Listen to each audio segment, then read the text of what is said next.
Mencari ilmu adalah seperti mencari rezeki. Rezeki itu adalah nafkah untuk zahir. Ilmu itu nafkah untuk batin. Maka orang kedepua benar nafkah batin. Orang kedepua sama-sama macam lebih kurang. Nafkah zahir. Nafkah zahir untuk dunia harta. Nafkah batin untuk ibadat ilmu.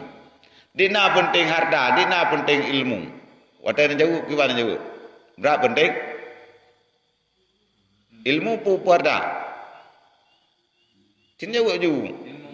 Ilmu tak wajib untuk ibadat. Trek udah di orang akhirat. Nyenawat dah pegang 8-20 per jam. Yang tak pakai mencari rezeki untuk baik duit tak kan? Lain pakai untuk ilmu. Jino netayang ro-ro. Jawab keron no.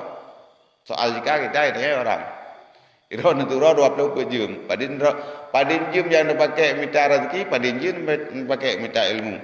Jawab bawang. 6 jam lebih kadang-kadang.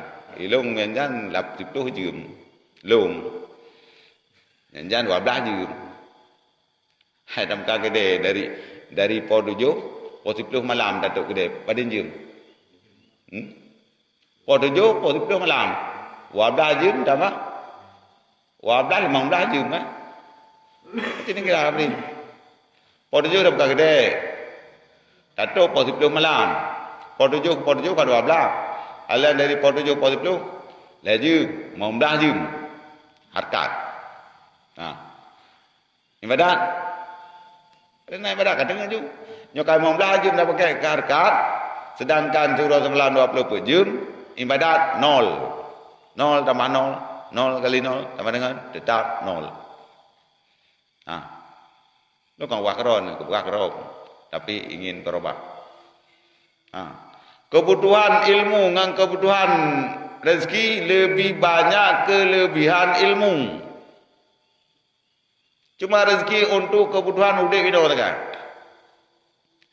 Nyawa tak minta lebih dari kebutuhan udah. Perlai terlebih tak minta lebih. Tinggal lau mana pui pajulan ni. Lena pui pajulan tinggal lau mana pui pajulan.